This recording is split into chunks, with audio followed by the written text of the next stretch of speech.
In this video, I'm going to be sharing with you guys how I painted the rusty Chaos Knight Rampager's frame in steel non-metallic metal. Then the entirety of the cosmos is accessible to each and every individual's mind, connecting to the great mind, the great spirit.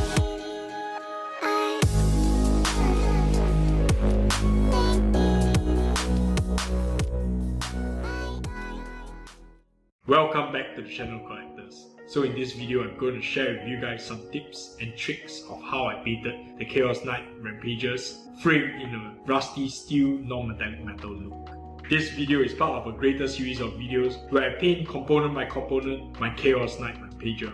So if you're ready to paint something really old and really dirty, let us begin.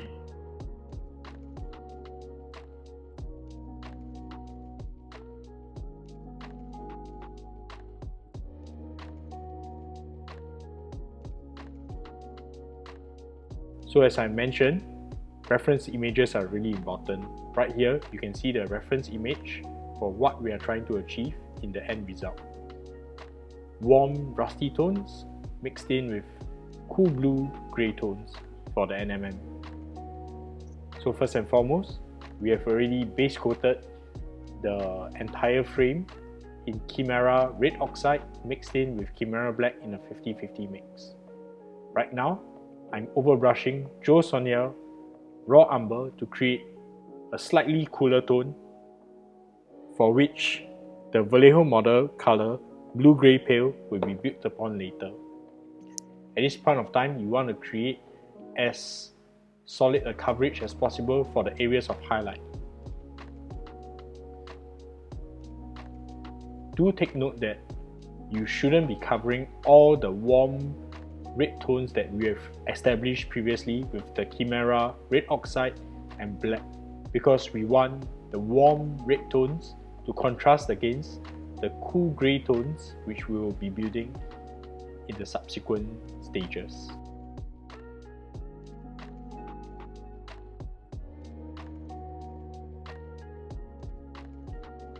So moving on, I'm going to be using Vallejo model color blue-grey pale for the initial highlights.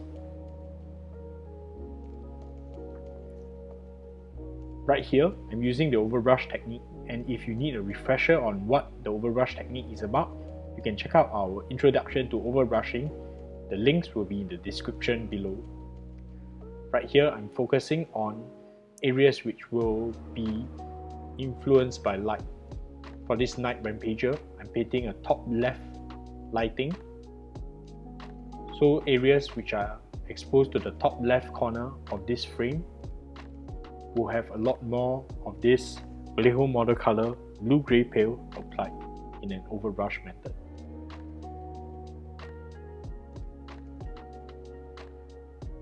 Right here, I'm trying to expose just a little bit of the Chimera red oxide base layer we have applied earlier. This is creating a very interesting contrast, and I like how the warm tones are contrasting against these blue-grey tones which we are creating right now.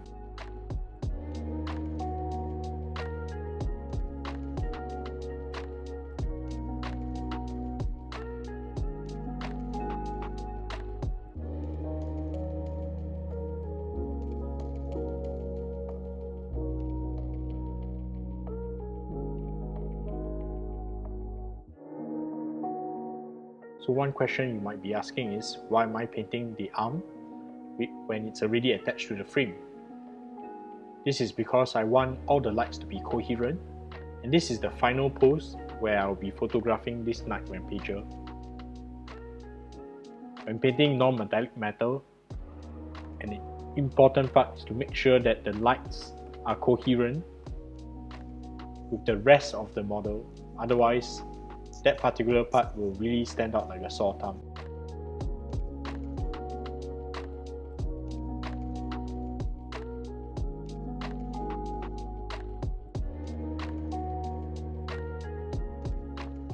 Right now, I'm just continuing with a general overbrush with Vallejo model color blue-grey pale.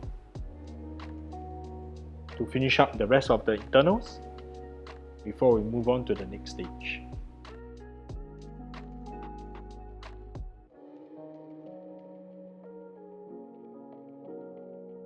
I'd like to give you guys a little insight on this project because I was sort of challenged by a couple of friends in the studio when I was painting this Chaos Knight Rampager, and I finished this entire frame in slightly under an hour.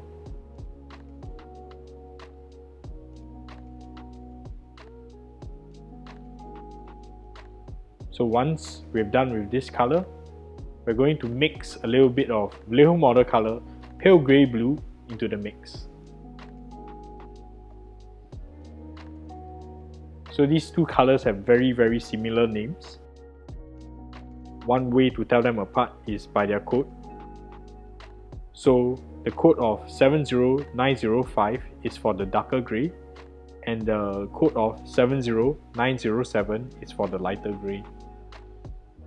They all tend to be really cool greys, but not leaning to the point that they register as blue. This is particularly important because you don't want something too cool and the entire metal will register as a blue color.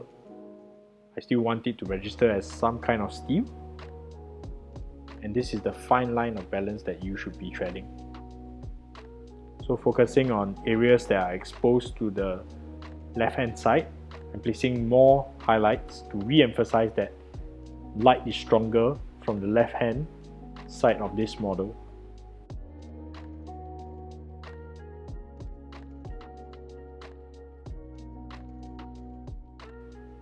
Because WH model color, pale grey blue, tends to be lighter and slightly more cool in nature, it really re-emphasizes the warm tones we have placed right at the base coat. So this is why the base color is really important, and you gotta plan the entire process out before placing the colors on the model.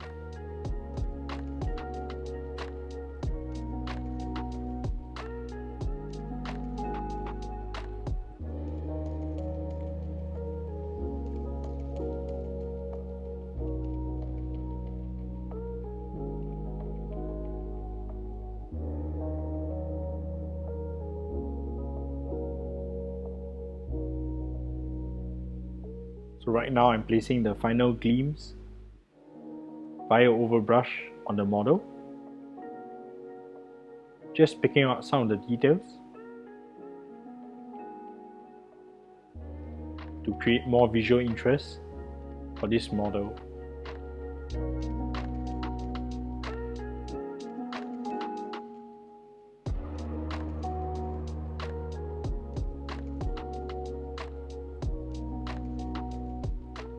Okay, right now I'm going to be using Vallejo Model Color Ivory for the final highlights.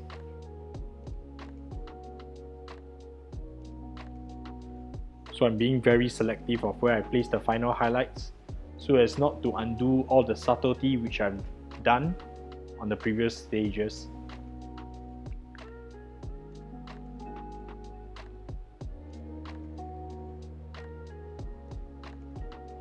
In my experience and my perspective, I feel that this rusty metal look seems to suit rusty steel a lot better than the previous Knight which I've painted.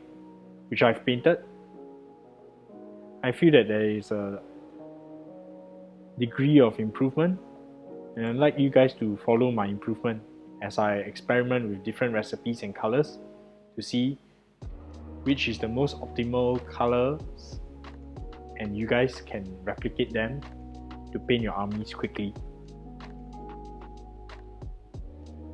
Right here, I'm only focusing on surfaces which are visible from the left hand side, so as to pick out details and create points of visual interest for this model. I'm also creating some glints on the back so that the back is not entirely black.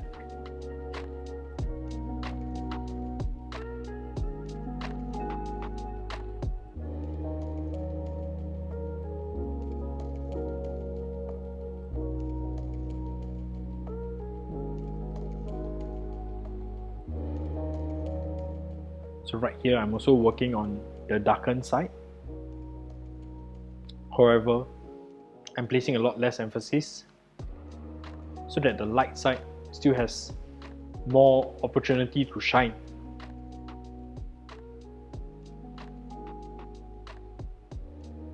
So creating a larger gleam on the left side versus having a smaller gleam on the right hand side.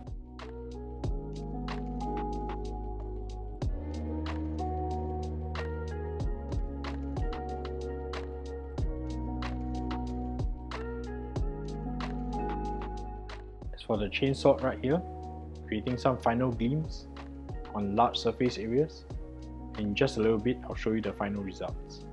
I hope you found this useful. So that was how I created this really old and really rusty effect for the Chaos Knight Rampager frame. Do you find it useful? Let me know in the comments below. In the next video, I'll be showing you guys how to paint the mortared bone white armor on my Chaos Knight Rampager, and I hope to catch you in the next video.